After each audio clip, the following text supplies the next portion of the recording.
Buenas tardes, señor. Buenas tardes.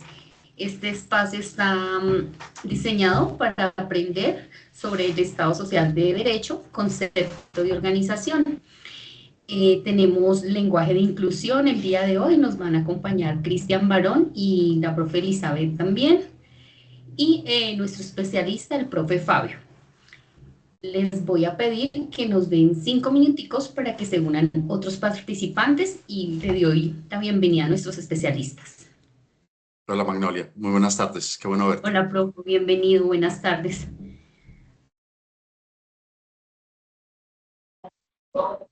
Tú me dirás, profe, tenemos 43 participantes en el momento. Sí, Mi pues la gente está idea, muy pendiente. Entonces, si quieres, si les damos unos hasta las 10, ¿te parece? bueno, sí, yo ya había hecho como una especie de introducción a las dos en punto. Creo que es como siempre, José, como yo cualquier escucho allí, interacción y ya, que no está activado es un aquí. ejercicio de aprendizaje. Y Eh, bueno, nosotros Ujú. somos una sociedad en la cual estamos incluso como no hemos aprendido el hecho de que la puntualidad es una forma de respeto también. Pues ya dimos los primeros 5 minutos, yo preferiría que arrancáramos y los demás, pues, pudieron llegar a tiempo. Ah, listo, Entonces, profe. ya que hay 44, que es un grupo muy importante pues, no sé, creo yo que la gente que se esfuerza por llegar a tiempo no tiene por qué pagar las consecuencias de los que llegan tarde, así sea una reunión virtual, así sea una reunión. Sí, Entonces, en lo que a mí respecta, preferiría que iniciáramos. listo, profe. Entonces te doy la bienvenida, le doy la bienvenida a Cristian y a la profe Isabel, que son los intérpretes, y pues el auditorio es tuyo. Muchas gracias, profe. Perfecto. Quisiera concertar con nuestros colegas. Muchísimas gracias, Magnolia, por ti y por todo tu trabajo. La realización de este seminario obedece básicamente todo el esfuerzo de producción que tú haces, que no es nada fácil. Muchísimas gracias. Quisiera hablar Gracias. con mis compañeros de la traducción. ¿Cómo prefieren? ¿15 minutos y descansamos y cambiamos de persona de traducción o profesor, hacemos una hora nosotros con ya uno? tenemos, no, ya tenemos organizado, vamos a hacer los cambios cada 30 minutos con mi compañera Elizabeth. Ah, ok, perfecto. Yo simplemente voy orientando la clase y ustedes ya. Sí, Estupendo. señor. Entonces, voy a Profesor, compartir mi. profesor, profesor, qué pena, mucho gusto. Soy Elizabeth Arevalo Cancino, la intérprete de lengua de señas. Es que tenía habilitada la cámara y luego ya me la deshabilitaron y ahora en media hora entro yo. Entonces te recomiendo, por favor. Ok, Magnolia, toma para que tomes Listo. nota. Ok, Elizabeth, perfecto. ya te lo voy a mirar. Muchas Eh, Mag- gracias. Magnolia, no, quisiera como que pedirte el favor de si puedes hacer una introducción a todos nuestros compañeros frente a lo que son como las reglas del juego, especialmente lo que tiene que ver con las asistencias, para que Ok, estén profe. atentos de Muchas firmar gracias. y firmar este. Sí sé llegar el correo electrónico, sí, un poco tarde por la premura del asunto, la base de datos me llegó tarde, bueno, pero ya les hice llegar un correo electrónico a todos los participantes, 206 que tenemos en la base de datos, más o menos con las normas de respeto que debemos tener para este espacio, contándoles de la inclusión que tenemos en lengua de señas y contándoles que pues lógicamente la SAP certifica por encima del 80% de participación en estos espacios. Entonces son 5 fechas, mínimo serían 4 las asistencias que deben tener las personas para poder tener su certificado. Nosotros compartimos el foro de asistencia, faltando 20 minutos para finalizar la sesión y se comparte muchas veces para que las personas tengan oportunidad de diligenciar. También ahí después les estaremos enviando el resto de propuestas y todos los complementos de este abrebocas que nos da el profe Fabio en la organización del Estado colombiano. Y pues todas las propuestas también que tenemos de más en la SAP, profe. Sería eso, más o menos. Muchas gracias. Perfecto, muchísimas gracias, Magnolia. Entonces, vamos ya con nuestra presentación.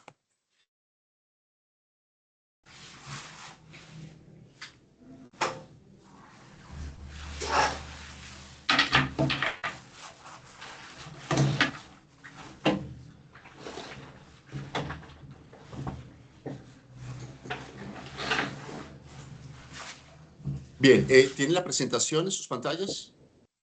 Sí, ya la tenemos. Perfecto. Entonces, hemos preparado un seminario para todos ustedes donde tenemos una serie de objetivos.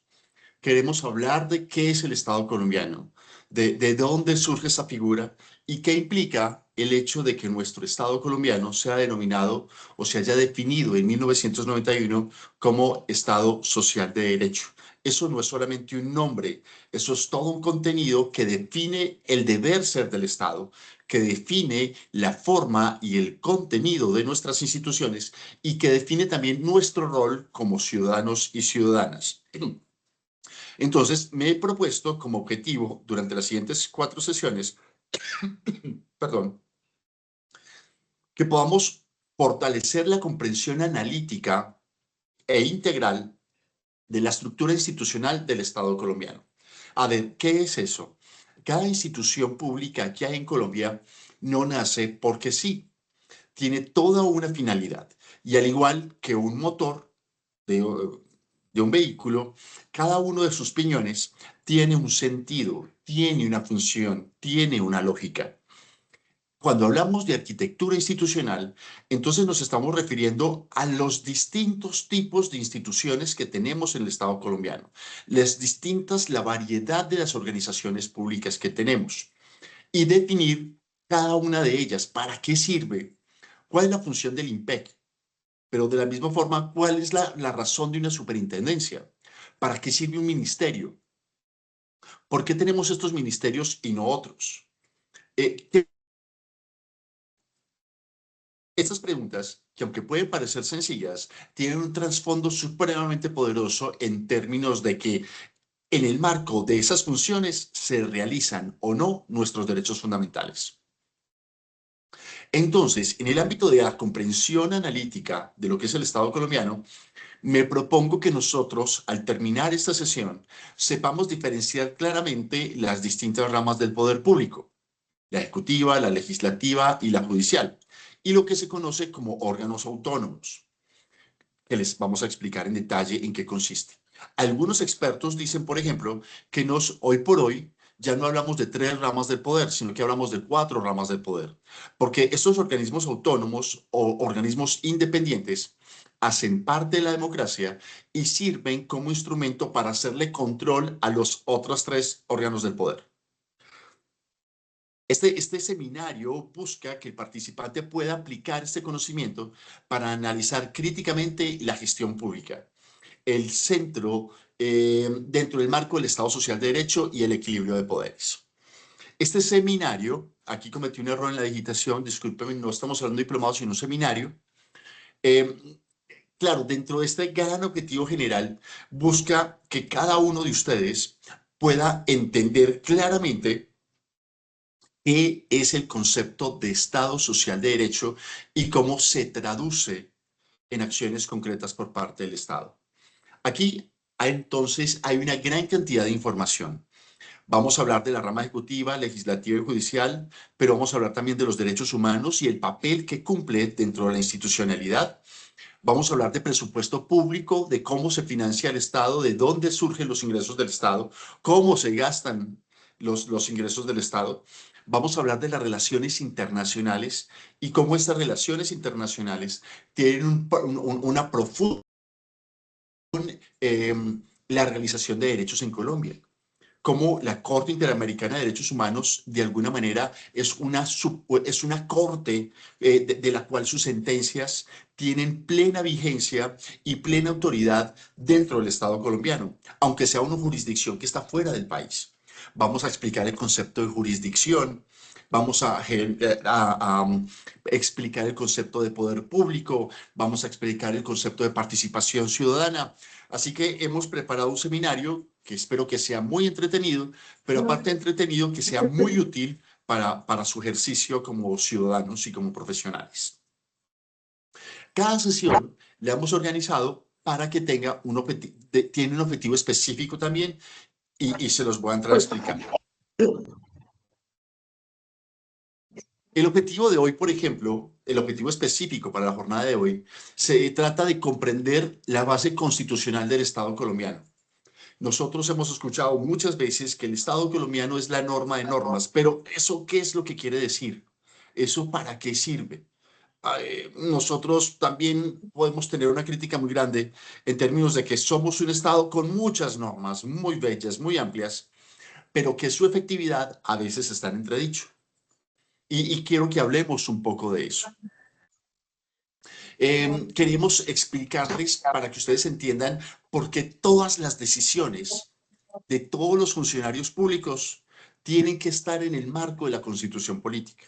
Y eso no es solamente un deber, sino que es una explicación axiológica, es una explicación política y tiene una explicación muy relacionada también con la realización de la dignidad humana. De allí entonces, aspiro a que dentro de la sesión de hoy podamos comprender cuáles son las funciones del Estado, cuál es el rol de la administración pública y cómo esa administración pública se materializa en lo departamental y en lo municipal, discutiendo desde el orden nacional hasta el municipal. El objetivo de la sesión de mañana busca entender la composición del proceso legislativo, qué es lo que hace el Congreso de la República, cómo se nombran los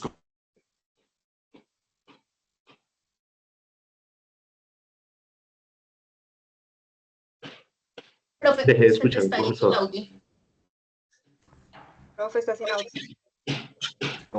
Muchas gracias por estar atentos. Dame la mano. Eh, Disculpa, una apreciación, profe. Es que algunas personas por el chat me dicen que si lees las diapositivas, entonces yo estaba aclarando que el contenido es del mismo Pero al que no. tú te estás refiriendo.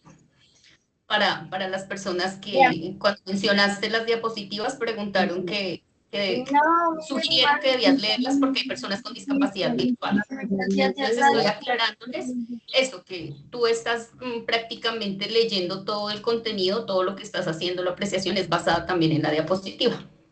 Claro, muchísimas gracias, Magnolia, porque la aclaración es supremamente importante.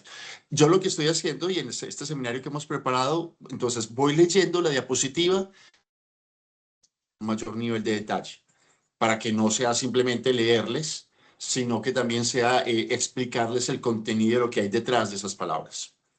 Entonces, efectivamente, he preparado unas diapositivas que tienen mucho texto, pero lo voy a estar leyendo y lo voy a estar explicando al mismo tiempo. Muchísimas gracias, Magnolia, y a las personas que hicieron la pregunta. Entonces, mañana vamos a estar... Perdón, es que hay una persona sorda también, Paula Gómez. Ella hace una pregunta, dice que el closed caption está apareciendo en portugués. Entonces, que si se puede cambiar a español. Ah, profe, parece que tu closed caption está en portugués. Ay, ¿y cómo lo cambio? La verdad es que no sé cómo se cambia. Cambiarle el idioma al Teams, profe, solo es cambiarle el idioma al Teams. En los 3 punticos, en la parte de abajo en idioma y voz. Sí, dame un segundo. Muchas gracias por la aclaración. Creo. En los 3 punticos. Configuras idioma y voz. Mostrar subtítulos en directo. Sí, ahí creo que ya te deja cambiar el idioma. ¿Ya? ¿Ahora sí me escuchan mejor? ¿Me leen mejor? Bueno, en este momento está la presentación quieta, congelada. Ahora, ¿ya está mejor la presentación? ¿Ya se ven? No, vamos. No. Voy a volver a montaje. Creo que te toca volver a salir y volver a ingresar. A ver, profe, si te lo cuadra. Sí. Ahora, ya, ¿cómo aparece el closed caption? No aparece. Sigue apareciendo en portugués. Un momento, vamos a tratar de solucionar esto. O de pronto en tu configuración ya del computador como tal, ¿será que está en tu configuración? No, mira que no. Mira que no. Normalmente.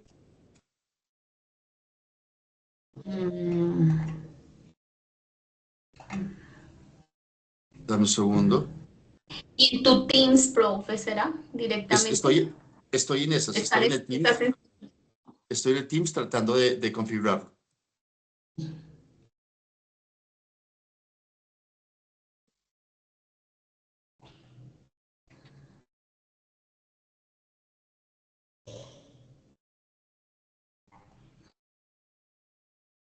Deme un segundo a ver si por acá me funciona mejor. Model, signos, títulos.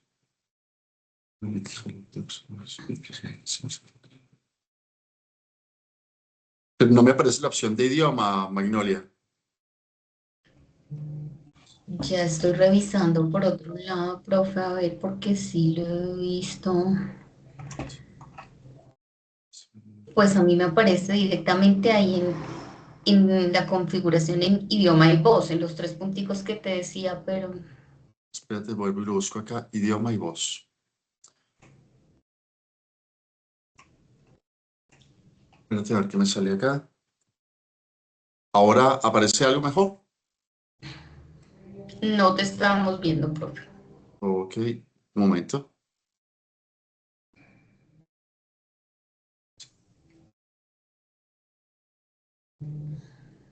Idioma y voz.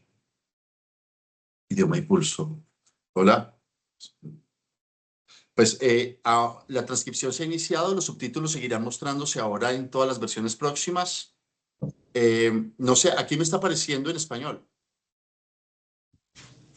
Sí, no sé por qué será, yo también lo tengo en español, pero no entiendo si es de pronto la presentación o...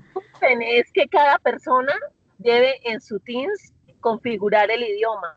A la persona que le está saliendo en portugués debe colocarle closed caption idioma español. Ah, muchas gracias. ¿Será eso? De pronto será por ahí. Ahora, ¿qué aparece? ¿Aparece algo? No, pero yo te estaba viendo transmitir también en portugués cuando me hicieron la apreciación.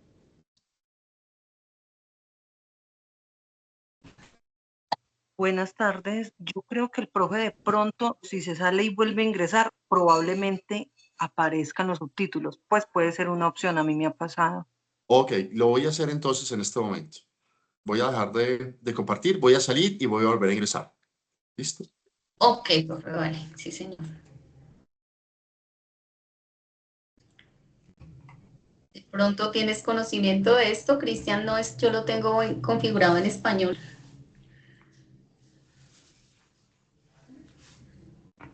Sí, no, es una configuración de pronto que es el del Teams de profe o de PowerPoint, pero no estoy seguro. Ah, vale, muchas gracias.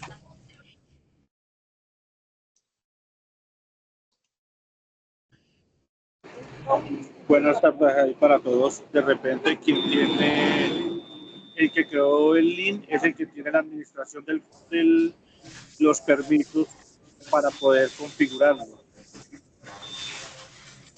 Ay, sí, Diego, te agradezco, pero a mí me aparece en español.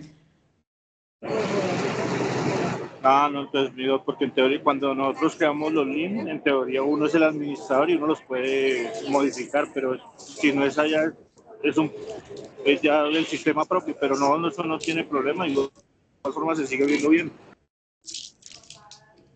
Magnolia, de pronto será usted la que configura y se debe desconectar y volver a conectar, porque yo aquí estoy viendo y los subtítulos me aparecen en español. O de pronto, Sí, como decía alguien ahora, cada cual debe configurar. ¿Cómo están? ¿Cómo aparece ahora? Yo los veo en español. no se ¿Tú ve los el ves? subtítulo, no. Siguen en portugués, profe. Pero no para todos, porque yo los veo en español. Yo creo ¿Sí? que la configuración individual, pensaría. A mí también me parece en portugués. Yo también los veo en El portugués, recuadro de los arriba, subtítulos. En la parte el closed superior caption están es en... el recuadro de arriba.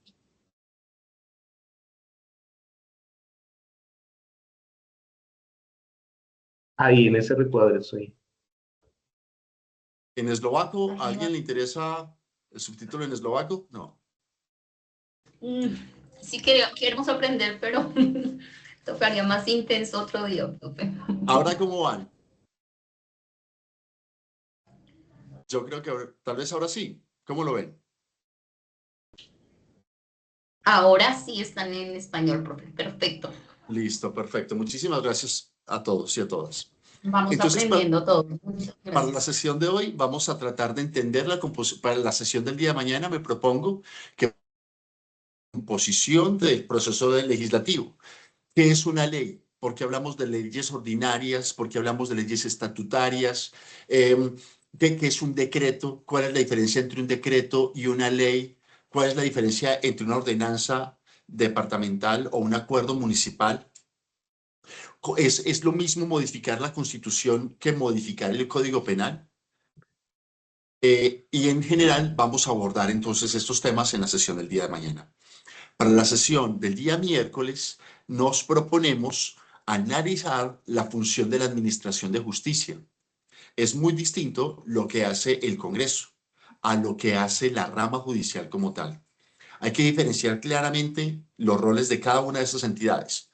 Y vamos a diferenciar qué es lo que hacen las altas cortes y las distintas jurisdicciones, con énfasis en el control constitucional y la protección de derechos. En Colombia existe la Corte Suprema de Justicia, el Consejo de Estado, la Corte Constitucional, los tribunales de distrito, los jueces municipales, los jueces promiscuos, está la Jurisdicción Especial de Paz, está la Jurisdicción Especial Militar, Penal Militar, está la Jurisdicción Agraria, que muy pronto se implementará en todo el país, está la Jurisdicción Administrativa. Vamos a explicar en qué consiste este concepto de jurisdicción y por qué es importante para nosotros en términos de la reivindicación de derechos.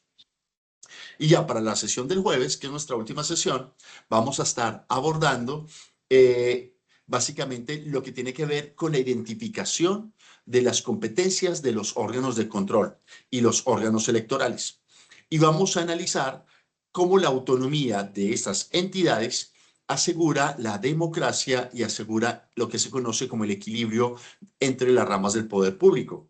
Como estos órganos de control, como la Procuraduría, la Contraloría, la Defensoría del Pueblo, son extraordinariamente importantes porque ellos de alguna forma supervisan que las distintas ramas del poder cumplan con sus mandatos legales.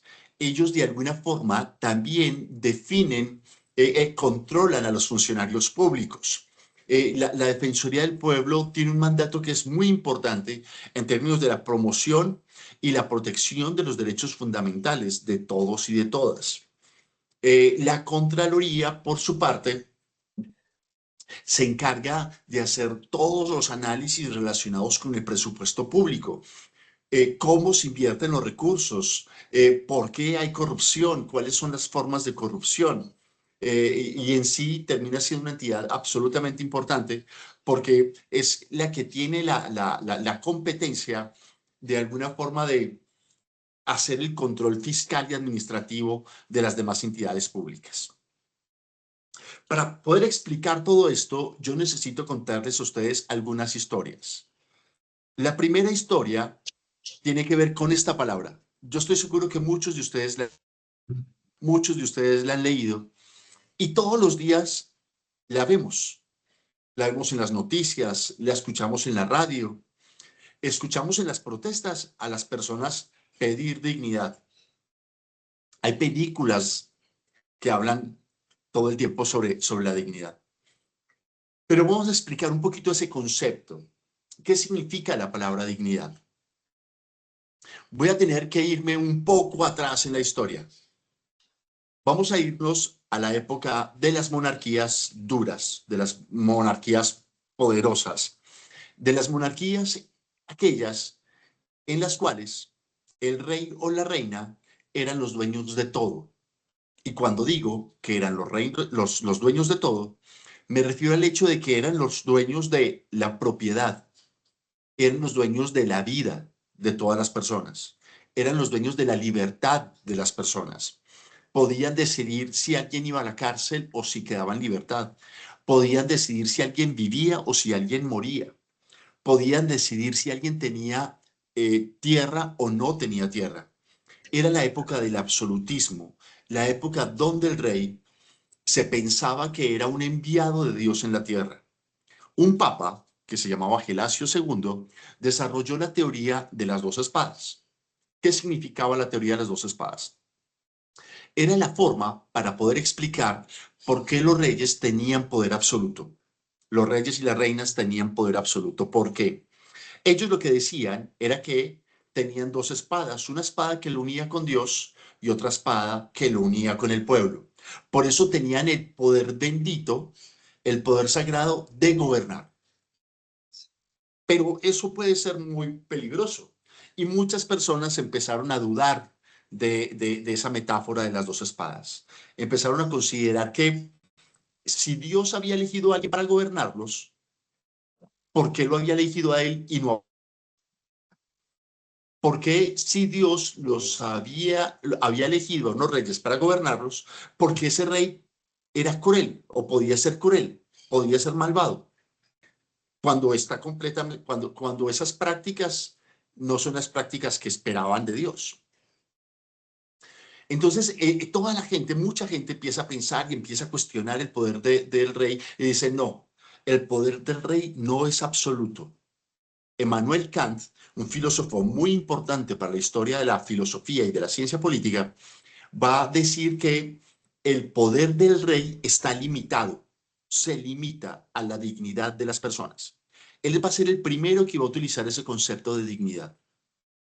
Va a decir que el poder del rey está limitado a los derechos de las personas. Y digamos que esto no es fácil de entender. Ahora no es fácil de entender y en aquella época era aún más difícil de entender. Y para poder explicar esto, Immanuel Kant se inventó algo que se llamaba, o se conoce en la filosofía como la teoría de los valores. Kant, supongamos esto, imaginémonos lo siguiente. Está Immanuel Kant delante del rey y está tratando de explicarle al rey por qué su poder no es absoluto, por qué su poder es limitado. Entonces, Immanuel Kant le dice al rey, señor rey, en el mundo, en el universo, solo existen dos cosas. Aquellas que tienen valores absolutos y aquellas que tienen valores relativos. El rey se quedó mirando perplejo porque no tenía la menor idea de lo que Immanuel Kant le estaba explicando. A lo cual Immanuel Kant hizo lo siguiente.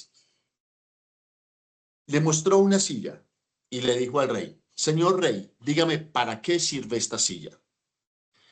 Y el rey efectivamente le dijo, esa silla me sirve para pararme en ella, la puedo vender, la puedo alquilar, la puedo utilizar para tener placer, la puedo destruir, la puedo rehacer de nuevo, la puedo guardar en una bodega por muchos años, la puedo quemar, puedo hacer muchas cosas con esa silla. Y Immanuel Kant le dijo, esa silla tiene un valor relativo por esa razón, porque sirve para muchas cosas. Pero, ¿para qué sirve un ser humano? Le preguntó Immanuel Kant al rey. ¿Para qué sirve un ser humano? Y el rey se quedó en silencio, porque no tenía mucha claridad. Pero al final el rey le respondió, un ser humano me sirve para muchas cosas, para que me pague impuestos, un ser humano me sirve para que vaya a la guerra, un ser humano me sirve para que me dé placer, un ser humano me sirve para que me traiga la comida, un ser humano me sirve para que me arregle la ropa, un ser humano me sirve para una cantidad de cosas. Y Immanuel Kant miró al rey y le dijo, señor rey, usted está equivocado, porque un ser humano no es lo mismo que una silla. Un ser humano solamente sirve para que sea libre y autónomamente lo. Usted puede destruir una silla, sí, porque es una cosa, pero usted no puede matar a una persona porque es un ser humano. Y ese ser humano tiene el derecho a ser libre y autónomamente lo que quiera hacer en su vida. El rey seguía sin entender esto. Entonces, Immanuel Kant, para seguírselo explicando, recurrió a algo que se conoce como el imperativo categórico. ¿Y qué es el imperativo categórico? Immanuel Kant miró al rey y le dijo, señor rey, asegúrese de que en su relación con una persona, la persona siempre sea un fin y nunca un medio. Cristian Barón, asegúrate que en tu relación con Elizabeth Arévalo, Elizabeth siempre sea un fin y nunca un medio. Voy a explicarlo voy a repetirlo nuevamente. Magnolia Andrea, asegúrate que en tu relación con Cristian Barón, Barón siempre sea un fin y nunca un medio. Y el rey no podía entender todavía lo que estaba diciendo Kant. Y Kant le dijo, mire, hay una diferencia. Cuando se es el poder, usted se legitima cuando usted permite que las personas sean libres y autónomamente lo que quieran ser. Las personas son fines en sí mismos y no medios. Las personas son valores absolutos porque son fines. Una silla es una cosa porque es un medio para algo. Cuando una persona es esclavizada y vendida, la están tratando como si fuera una silla. Cuando una mujer es abusada sexualmente, la están tratando como un objeto para obtener placer. La están tratando como una cosa. Es decir, la están tratando como un medio, no como un fin.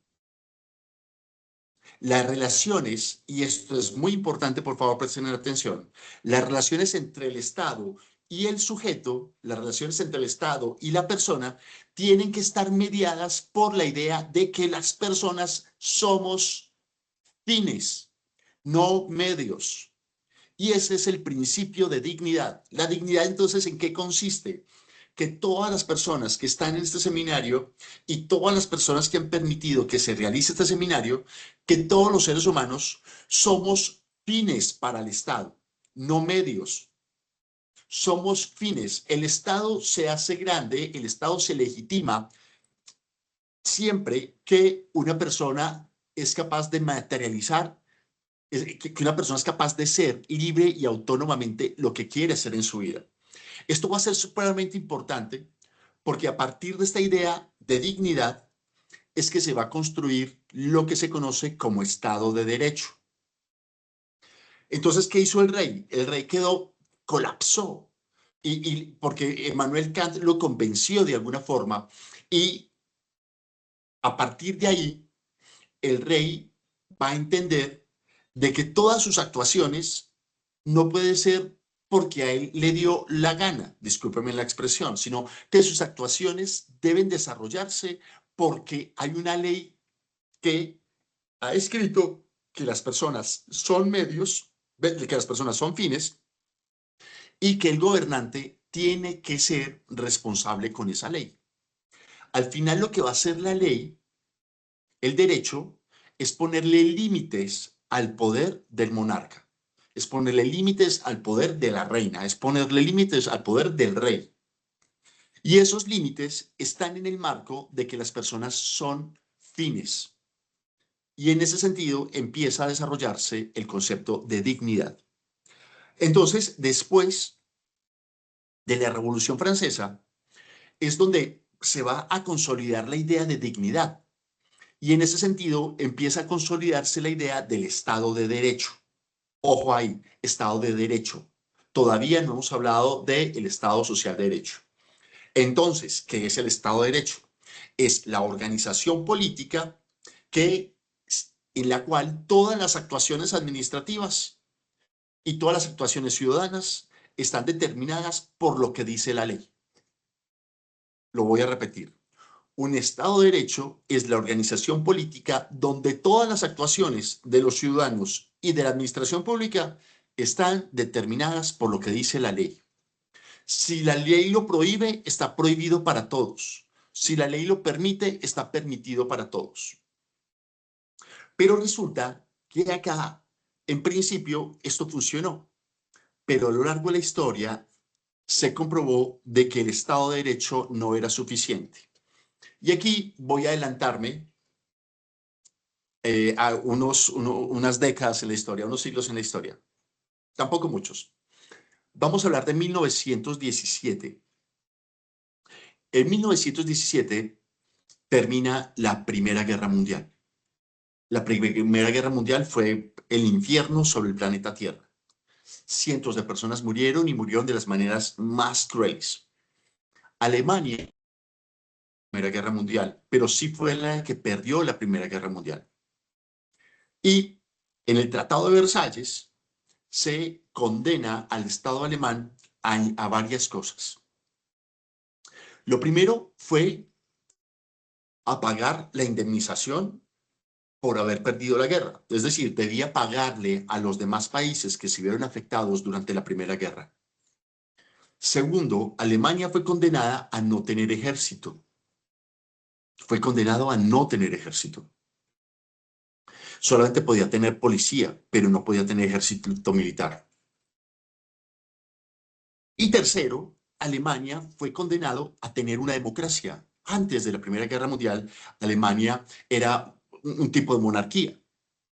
Solamente después de la Primera Guerra Mundial es que empieza a convertirse en democracia y el primer ministro de Alemania era Nuremberg. Este señor va a tener un papel muy importante que más adelante se los voy a explicar.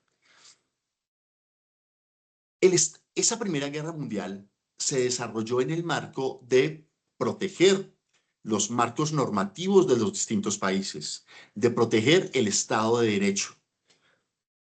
Pero ese Estado de Derecho no se modificó después de que terminó la Primera Guerra Mundial.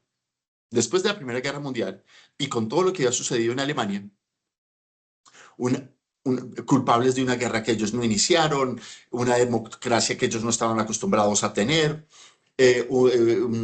vivir sin ejército, y aparte de eso, indemnizar a los demás países que ganaron la guerra, pues básicamente eso implicaba condenar a Alemania. Pero surgió un señor chiquitico. Más adelante sabrán ustedes quién fue.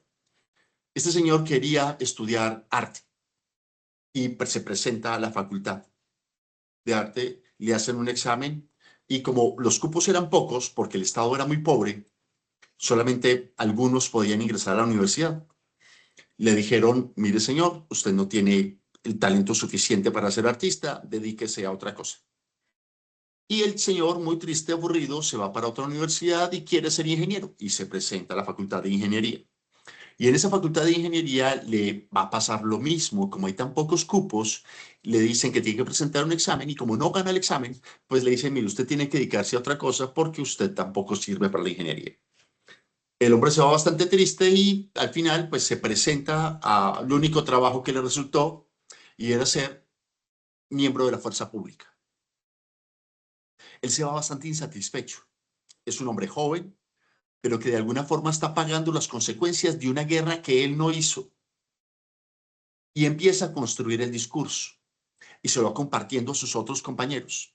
Y el discurso cada vez tiene más cabida porque cada vez hay más gente que se siente discriminada, que se siente que no va a poder realizarse en la vida y que de alguna forma termina siendo instrumentalizado por lo poco que hay en el Estado. Y resulta que un día cualquiera, ese funcionario público, ese miembro de la fuerza pública con otros compañeros, pues se vuelven partido político. Y claro, como Alemania no sabía que era una democracia, pues no sabía que cuando se es de la fuerza pública no se puede hacer política porque eso puede ser muy peligroso. Pero en Alemania no tenían la menor idea de eso. Y este señor empieza, estando en la fuerza pública, a armar un partido político.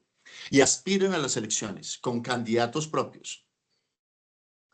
Y votaron por ellos y les fue muy bien, pero no lo suficiente como para ganar. Luego intentan tomarse el poder a la fuerza, tipo dictadura. Son sorprendidos y Nuremberg, que es el primer ministro, lo condena a 3 años de cárcel.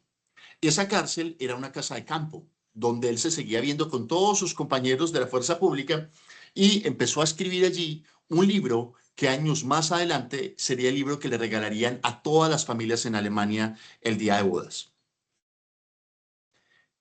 Y el hombre estuvo allí sus 3 años. Cuando sale casi que como un mártir y se lanza a las elecciones. Nuevamente las pierde, pero esta vez queda en un segundo lugar en las elecciones a nivel nacional. Como Nuremberg era un tipo tan ingenuo, aunque había sido general en la Primera Guerra Mundial, pues le dijo como que hay que hacer gobernabilidad. Entonces invitó al partido de este señor a que ocupara los cargos del Ministerio de Defensa. Él no quiso aceptar ese cargo, pero el partido sí. Y desde el Ministerio de Defensa empezaron a sacar unas listas donde estaban investigando a todos los que pensaban distinto, donde en unas listas donde identificaban a los intelectuales, a los artistas, a la gente que podía ser un riesgo para el régimen, a la oposición política, a los medios de comunicación, a cualquiera. Este ejército alemán va a atacar a todos esos intelectuales, va a atacar a todos estos grupos que podían ser de oposición y los van a matar en algo que se conoció como la Noche de los Cuchillos.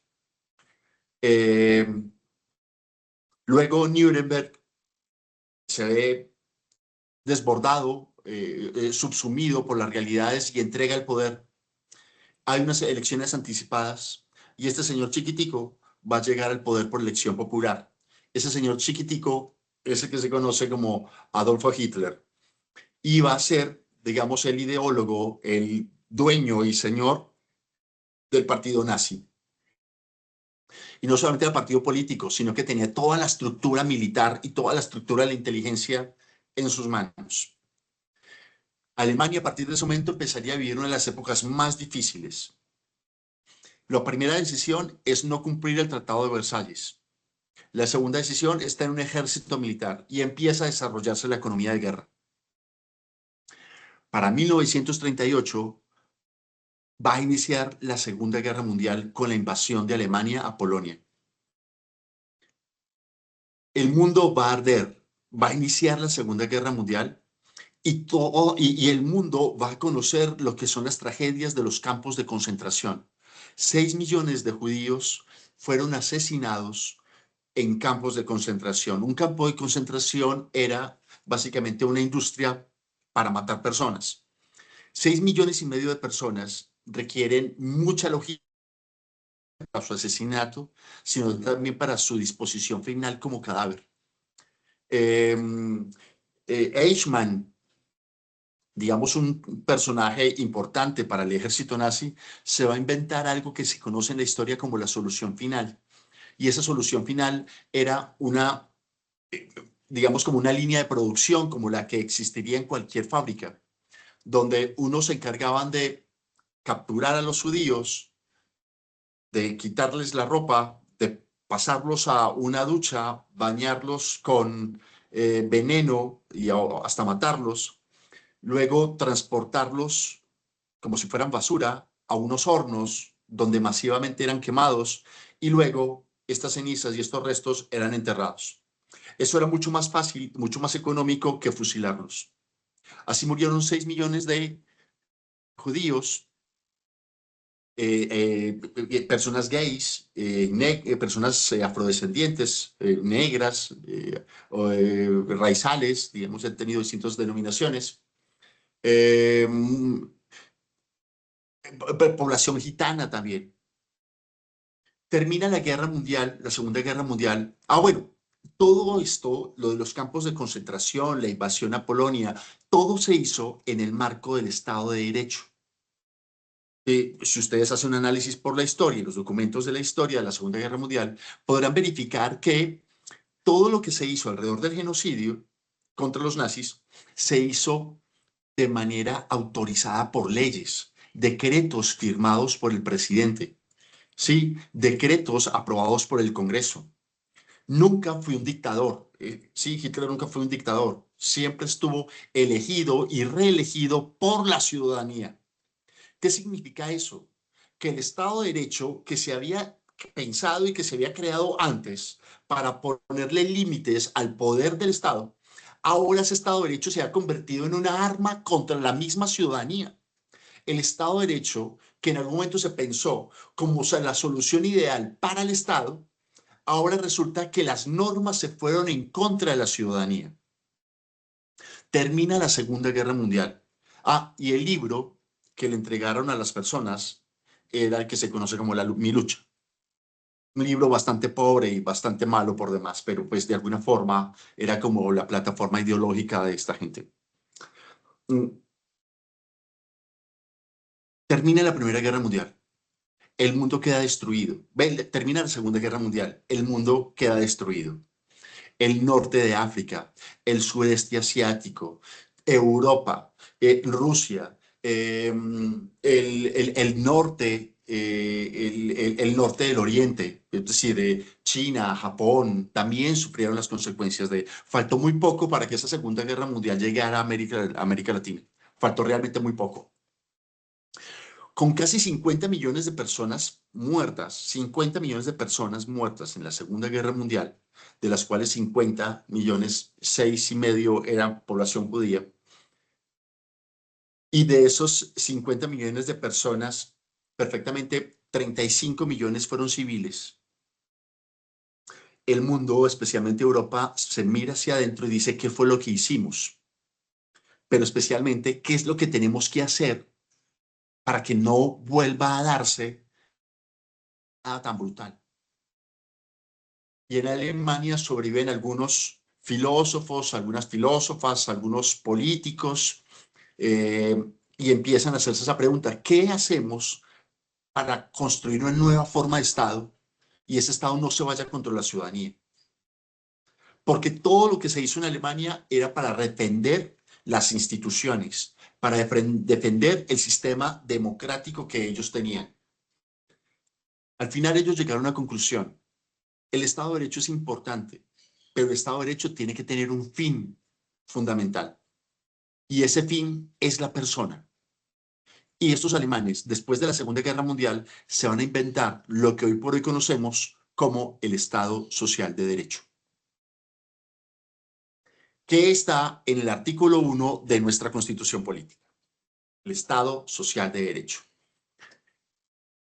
De esa manera, la primera democracia que en el mundo se declaró como Estado Social de Derecho fue la República Alemana. Pero le siguió Francia, Inglaterra, los Países Bajos, Suiza, Dinamarca, Bélgica, Italia, y el último en Europa fue España. Recuerden que durante la Segunda Guerra Mundial, España estaba, después de la Guerra Civil, en una dictadura del general Franco. Esa dictadura termina a finales de los años 70 y la transición se hizo llevando a España a la declaración de España como un Estado social de derecho.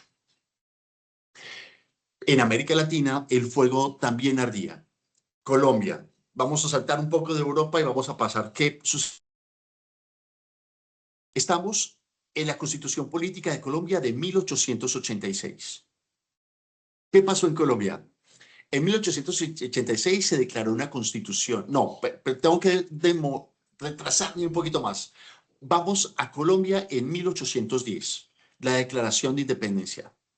Colombia quería conocer el Estado de Derecho, el Estado de las normas. La Revolución Francesa fue como el contenido ideológico para que en Colombia se hablara de Estado de Derecho.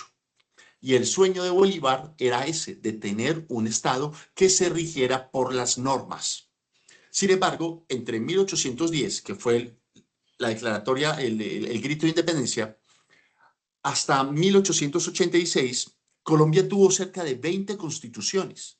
Es decir, el Estado de Derecho no alcanzaba a afianzarse. Cada 2 años, cada año y medio, cada 3 años, había una guerra civil en Colombia que no permitía que se consolidara ese Estado de Derecho, que es el periodo que conocemos como la Patria Ova. En 1853 va a surgir un tipo impresionante para la historia política de este país, aunque la gente no le recuerde mucho. Les recomiendo que busquen la biografía de Tomás Cipriano de Mosquera, uno de los hombres más brillantes de la historia de nuestro país. Tomás Cipriano de Mosquera, que era un general liberal, se toma el poder y dice como que el Estado de Derecho debe estar para garantizarle los derechos a las personas. El primero que habló en Colombia de educación como derecho fundamental fue Tomás Cipriano de Mosquera en 1853. El primero que habló en Colombia de la salud como un derecho fundamental fue Tomás Cipriano de Mosquera en 1853. Realmente un tipo de una visión impresionante. Tomás Cipriano Mosquera hizo una serie de reformas. Dentro de esas reformas, por ejemplo, hizo que la gente que tenía muchas extensiones de tierra, pues pagara impuestos por ella. La Compañía de Jesús y otras organizaciones religiosas, de hecho, tuvieron que irse del país porque Tomás Cipriano Mosquera la sacó, porque ellos no querían pagar impuestos y querían tener el monopolio de la educación. Y esa educación no era para todos los ciudadanos, era solamente para las clases altas, lo cual significaba un mecanismo de exclusión supremamente poderoso. Pero llegamos a 1886 y por fin hay un gran acuerdo nacional que lleva a la creación de la Constitución Política. Esa Constitución Política consagró que Colombia era un Estado social de derecho, organizado de forma de república, pero que estaba consagrado a la Iglesia Católica, Apostólica y Romana. Esa Constitución Política, de alguna forma, fue muy importante para el país porque era la estructura institucional de los negocios. Las grandes empresas comerciales de Colombia van a surgir a partir de 1886 porque van a tener un poder exportador importante que se los da la Constitución Política o que se lo dan las instituciones que se pensaron en la Constitución Política de 1886. Empieza a desarrollarse el mercado internacional del banano, empieza a desarrollarse a nivel internacional el mercado del café, por ejemplo, negocios que le significaron al país miles de millones de pesos. Pero esa Constitución, digamos que, por un lado, estuvo muy bien desarrollada, pero tampoco penetró las instituciones o penetró la sociedad colombiana. Va a venir lo que sucedió con la masacre de las bananeras y todo lo que sucedió, digamos, en ese espacio.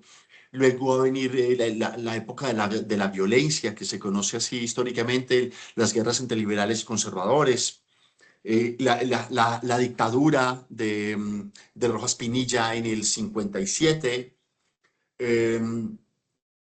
el Frente Nacional, que el Frente Nacional fue básicamente un acuerdo para que el país se lo repartieran los gobiernos liberales y conservadores casi hasta finales de los años 70.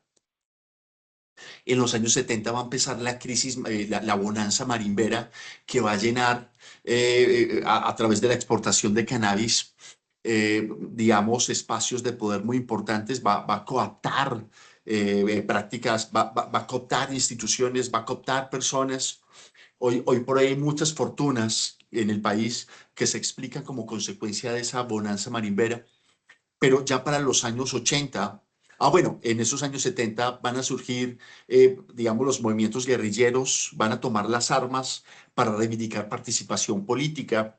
Y para los años 80, esos grupos guerrilleros van a empezar a recurrir al narcotráfico para financiarse, y va a surgir también el paramilitarismo, y el paramilitarismo también va a ser mano del narcotráfico, y empieza el desplazamiento forzado, la reconfiguración de la propiedad privada en Colombia, el asesinato a líderes políticos, la desmovilización del M-19, del EPL, del EPL, de las FARC, del Quintín Lame.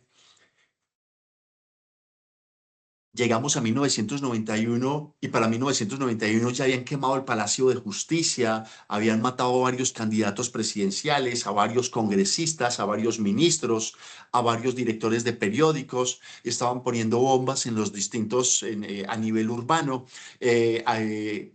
Había incluso recompensa por la cabeza de cada policía, una de las épocas más terribles y más violentas de la historia colombiana.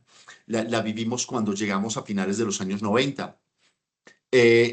Los líderes políticos, la sociedad civil en general dijo, esta Constitución Política de 1886 no nos sirve.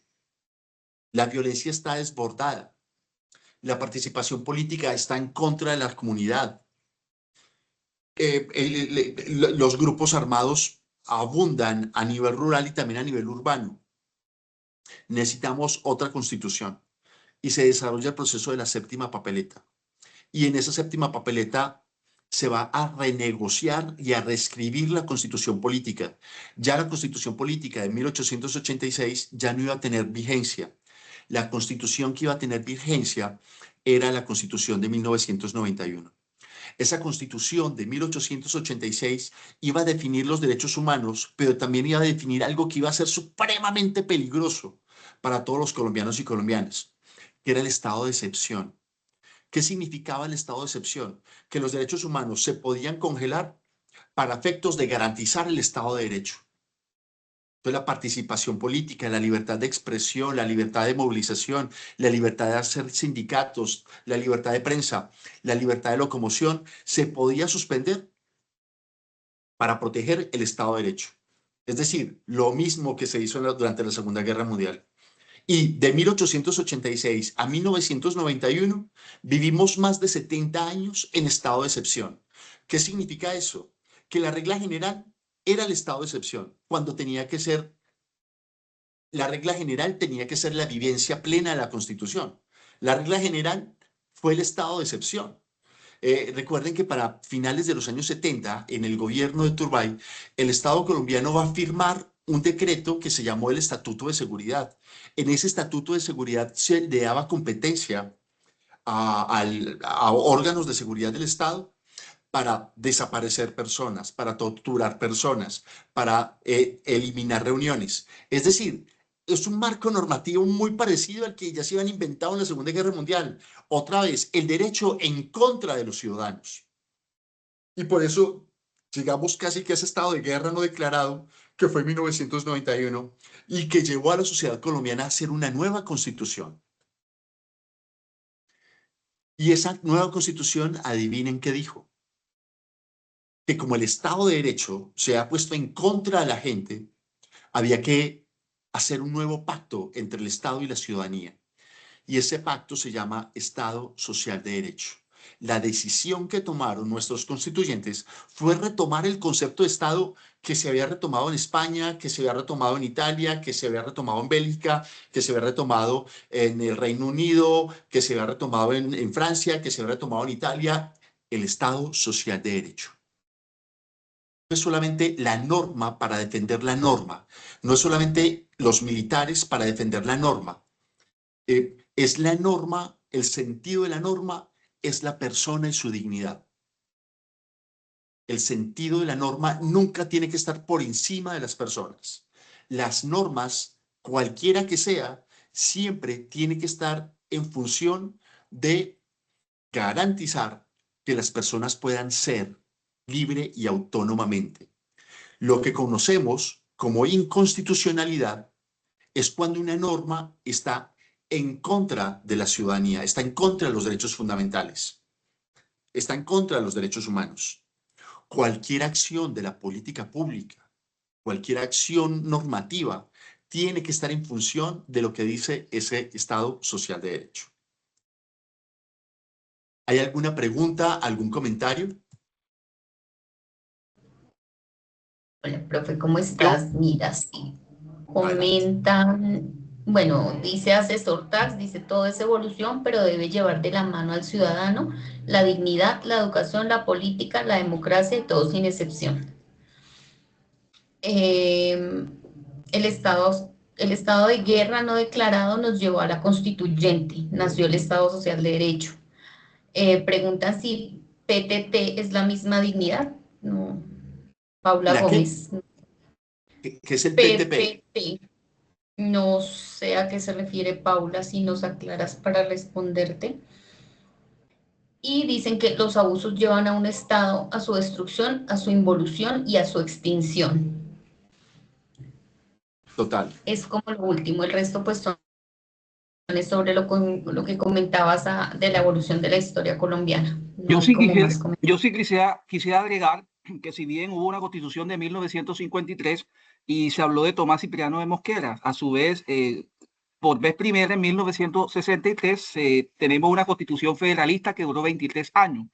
Ahí ellos lograron defender los derechos individuales, como bien se decía, la libertad de expresión, la libertad de imprenta y demás, pero digamos que no dejaron desarrollar esa constitución federalista e impusieron una constitución centralista a través de las armas, que fue la de 86, y ahí siguieron las guerras. Digamos que también hubiese sido importante, digamos, profundizar también en la constitución de 1963, que también fue fue importante y que por vez primera se implantó el federalismo, porque siempre hemos vivido el centralismo desde la misma liberación, desde la primera constitución de 1821, que fue allá en Cúcuta. Sí, es estupenda ese comentario y quiero detenerme a varias cosas, porque esa constitución de Cúcuta que tú a muy buena hora traes acá a colación, va a ser muy importante porque es el primer precedente en América Latina de lo que conocemos como separación de poderes. El ejecutivo, el legislativo y el judicial son consecuencia de la Revolución Francesa, pero se traen a Colombia por primera vez a través de esa constitución de Cúcuta. Sino que, digamos, aquí hay muchos detalles en más de 200 años de historia patria. Entonces, digamos, yo he traído para acá la historia que necesito contarles para explicarles la evolución del Estado Social de Derecho. Pero seguramente hay mucha información que pues no alcanzo a contarles. Pero quiero de lo que tú acabas de plantear rescatar eso. La Constitución de Cúcuta va a ser muy importante porque va a introducir en Colombia, y es el primer país en América Latina que lo hace, el concepto de separación de poderes. La típica historia del ejecutivo, el legislativo y el judicial, que vamos a tratar de explicarlo en las siguientes sesiones. Aquí hay, digamos, una cosa que es importante que tengamos en cuenta, y es que después de la Segunda Guerra Mundial, en el mundo hay una serie de declaraciones que son muy importantes. ¿Qué son las declaraciones? Digamos que después de la Segunda Guerra Mundial, como que muchos países se miran hacia adentro y dicen, ¿qué fue lo que hicimos? ¿Qué fue esta salvajada? Franklin Delano Roosevelt muy seguramente fue uno de los mejores presidentes de la historia de Estados Unidos y muy seguramente una de las personas más brillantes de la historia de la humanidad. Estados Unidos no sería lo que es si no hubiera sido por las decisiones que tomó Franklin Delano Roosevelt. Y un hombre así inteligente pues se casa con una mujer súper brillante que se llamó Eleanor Roosevelt. Eleanor Roosevelt le dice a Franklin después de la Segunda Guerra, ¿por qué no nos pensamos un organismo internacional que se encargue de que esto no vuelva a suceder, de que los estados no se desborden, de que los estados le garanticen la paz a los ciudadanos? Inventémonos una entidad internacional que autorregule a las otras entidades y que no vuelva a haber desbordamiento de la fuerza. Esa entidad se va a llamar Naciones Unidas. Por hoy no sirve para nada, pero que digamos en su momento tenía un espíritu supremamente importante, incluso se podría decir que revolucionario, porque el fin de Naciones Unidas era acabar con las guerras, no legitimarlas como hace en la actualidad. Y va a ser muy importante porque en 1948 la Declaración Universal de los Derechos Humanos emitida por Naciones Unidas va a reconocer el principio de dignidad humana como principio fundamental de la humanidad. Así que cuando un país dice nos basamos en la dignidad humana, vamos a defender la dignidad humana, vamos a rescatar la dignidad humana, no está haciendo una cosa distinta que realizando lo que dice la Declaración Universal de 1948.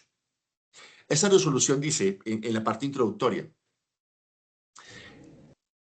la dignidad intrínseca de todos los miembros de la familia humana. Todos los seres humanos nacen libres e iguales en dignidad y derechos. Artículo 1 de la Declaración Universal de los Derechos Humanos. Todos los seres humanos nacen libres e iguales en dignidad y derechos. Solamente que hoy por hoy a Naciones Unidas se le olvidó